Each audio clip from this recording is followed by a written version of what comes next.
Assalamualaikum warahmatullahi wabarakatuh. Alhamdulillahilladzi khalaqa samawati wal arda wa ja'ala dzulumati ila nur summa alladziina kafaru bi rabbihim ya'dilun walladzi khalaqakum min tin summa qada ajalan wa ajalun musamman indahu summa antum tanzarun wallahu bis samawati wa bil ardi ya'lamu sirrakum wa jahrakum wa ya'lamu ma taksibun. Qala rabbi shrah li sadri wa yassir li amri wahlul 'uqdatam lisani yafqahu qawli waj'alni min amri. Asyhadu an la ilaha illallah wahdahu la syarika lah innama huwa ilahun wahid. Allahu la ilaha illa huwa rabbul 'arsyil 'azim. Allahu la ilaha illa huwal hayyul qayyum. Allahu la ilaha illa huwar rahmanur rahim. Puji-pujian untuk Allah yang menciptakan samawat dan bumi, dan dia jadikan kegelapan dan terang, atau dia jadikan siang dan malam. Kemudian orang-orang kafir menentukan hukum pada Tuhan mereka. Dialah yang menciptakan kamu dari tin, kemudian dia laksanakan pada ajal tertentu yang ada padanya, kemudian kamu menjadi ragu-ragu. Dialah Allah pada samawat dan bumi, mengetahui apa yang kamu rahasiakan dan apa yang kamu nyatakan, serta mengetahui segala sesuatu yang kamu kerjakan. Saudaraku yang dimuliakan Allah, marilah pada majelis yang mulia ini kita mengkaji mendalami ayat Al-Quran, dan pada majelis yang mulia ini kita akan bahas tema yang singkat, yaitu perpecahan di kalangan umat muslim dikarenakan banyaknya kitab-kitab yang ditulis oleh para ulama-ulama sepuh yang tak jarang itu justru menimbulkan multitafsir. Saudaraku, bahwa perpecahan di kalangan umat Islam itu telah terjadi sejak awal sejarah Islam, dan ada beberapa faktor yang menyebabkan perpecahan tersebut. Beberapa penulis kita memiliki peran dalam perpecahan di kalangan umat Islam.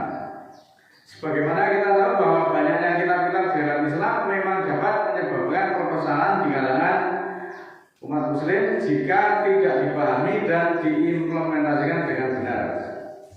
Beberapa alasan yang menyebabkan terjadi perpecahan di kalangan umat muslim sendiri ada beberapa hal.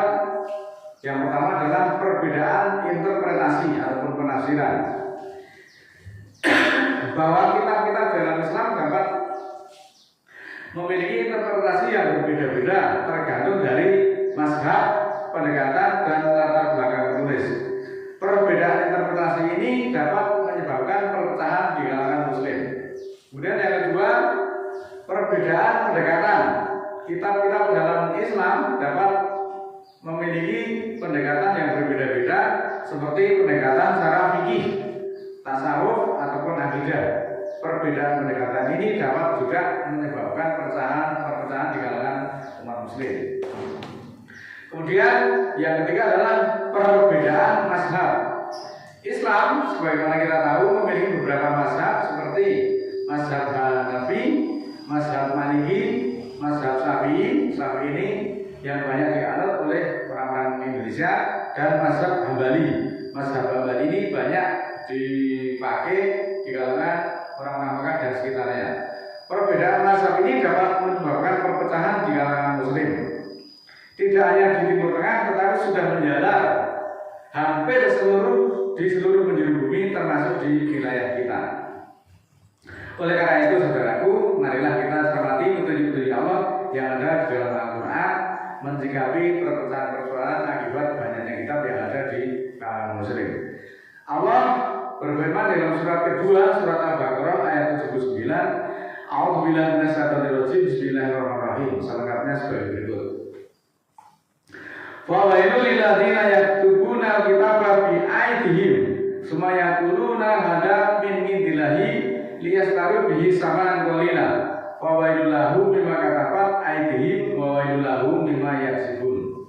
Yang artinya, celakalah orang-orang yang menulis kitab dengan tangan mereka, kemudian mereka mengatakan ini dari sisi Allah, untuk ditukar dengan nilai yang sedikit.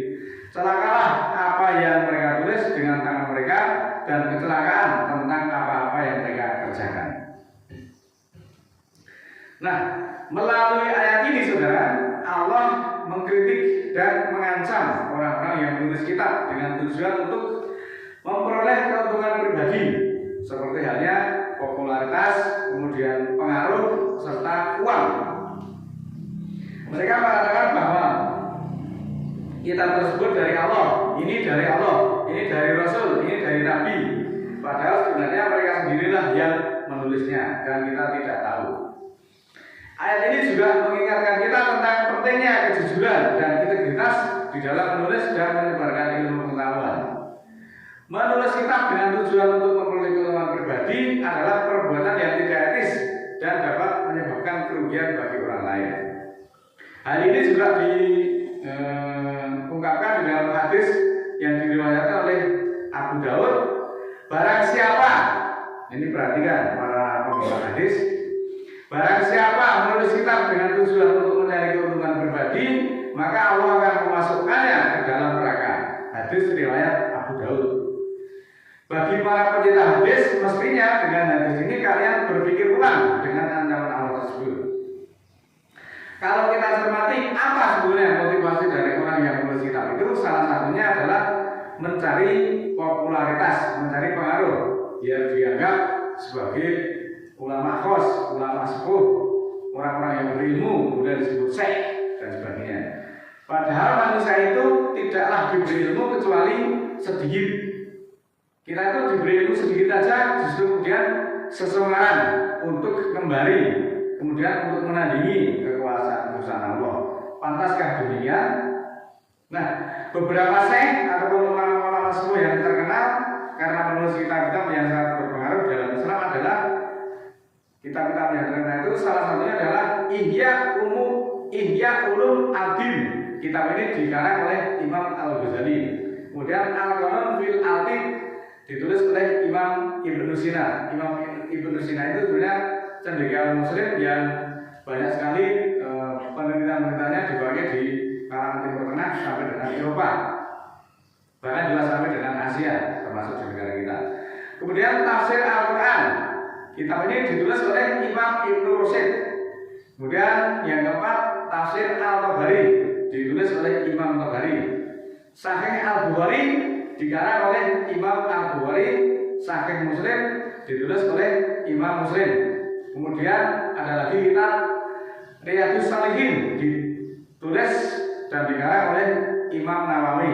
Kemudian ada Majmu' Al-Fatawa ditulis oleh Imam Ibnu Taimiyah. Kitab-kitab tersebut menjadi rujukan penting dalam sejarah Islam dan masih banyak dipelajari oleh banyak orang hingga saat ini. Tetapi ingat, kalau kemudian dijadikan serikat untuk menandingi Al-Quran, maka hukumnya menjadi musyrik. Sebagaimana firman Allah di dalam surat 40 ayat 12, A'udzubillahi minasyaitonirrajim, bismillahirrahmanirrahim. Dzalikum bi'annahu idza du'iyallaha wahdahu kafartum wa in yusrik bihi tu'minu fal hukmu lillahi ngalil kabir. Yang demikian itu karena ketika diseru Allah satu-satunya, kamu kafir, kamu menolak, kamu menutup diri. Dan jika diserikatkan untuk beriman, dan jika diserikatkan kamu justru beriman, maka hukum itu kemuliaan Allah. Allah Maha Tinggi lagi Maha Besar. Nah, beginilah faktanya saudaraku. Kalau orang itu diseru pada hukum Allah satu-satunya pada Al-Quran, mereka itu menolak dengan berbagai argumen. Seperti, wah kalau hanya Quran kok berarti kita tidak mencintai Rasul, berarti kita tidak menaati Rasul. Kalau kita ngaji hanya Al-Quran, berarti kita hanya tidak mengakui Rasul.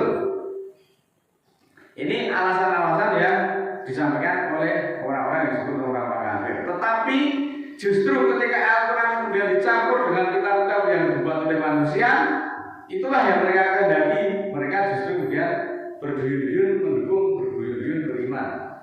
Oleh karena itu baiklah, akan saya tunjukkan bagaimana kita mencintai Rasul.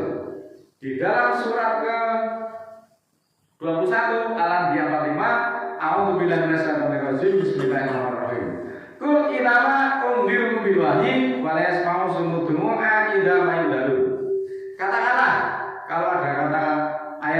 yang berbunyi kul, ini berarti Allah memerintahkan kepada Nabi untuk mengatakan kepada umatnya, katakanlah, kandanglah Muhammad, innama sesungguhnya undiru bil wahyi, sesungguhnya aku ketika memperingatkan kamu hanya dengan wahyu, wala yasma'u summu du'a idza wajadun, dan tidaklah yang tuli itu mendengar seruan ketika mereka diberi peringatan.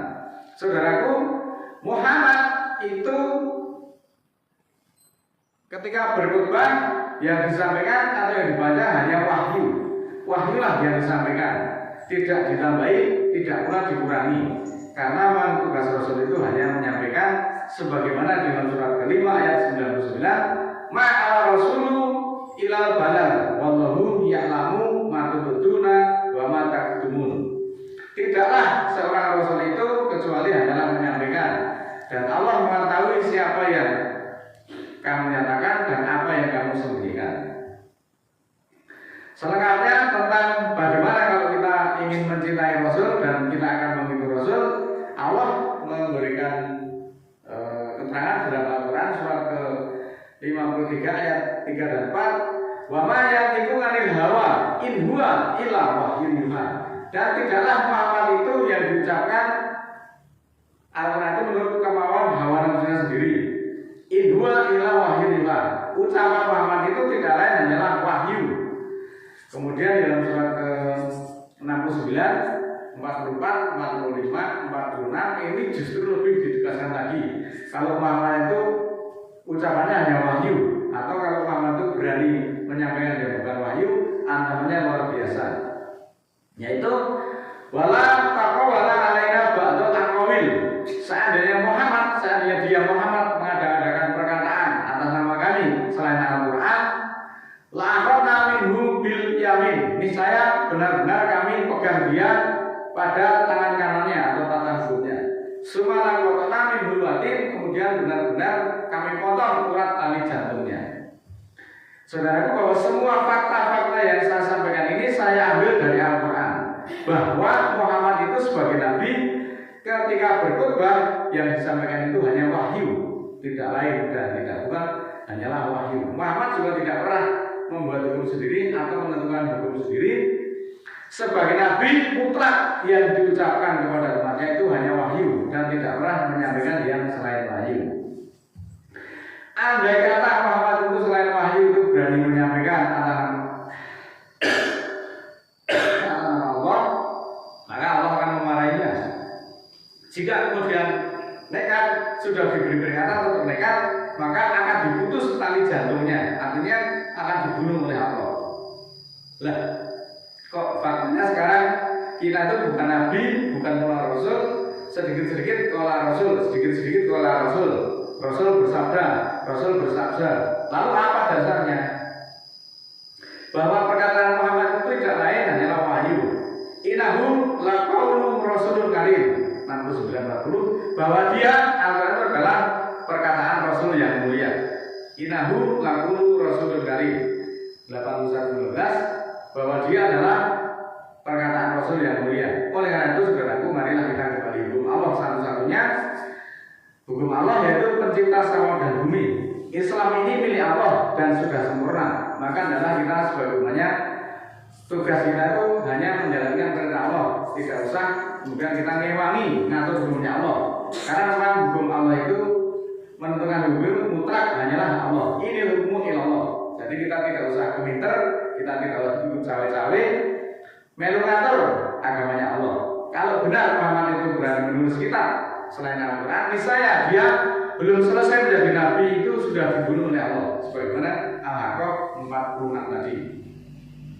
Marilah kita mohon ampun kepada Allah. Alhamdulillah wassalamualaikum. Bismillahirrahmanirrahim. Allahumma firli walil mu'minina wal mu'minat al-ahya'i minhum wal amwat innaka sami'un qaribun mujibud da'wat innaka 'ala kulli syai'in qadir. Rabbana la tu'akhidna in nasina aw akhtana, Rabbana wa la tahmil 'alaina isran kama hamaltahu 'alal ladzina min qablina, Rabbana wa la tuhammilna ma la taqata lana bihi wa'fu 'anna waghfir lana warhamna anta rabbana fansurna 'alal qawmil kafirin. Rabbana ighfir lana dzunubana wa kaffir 'anna sayyi'atina wa tawaffana ma'al abrar. Rabbana la tuzigh qulubana ba'da idh hadaytana wa hab lana min ladunka rahmah innaka antal wahhab. Subhana rabbika rabbil izzati amma yasifun. Wassalamun alal mursalin walhamdulillahi rabbil alamin. Wassalamualaikum warahmatullahi wabarakatuh.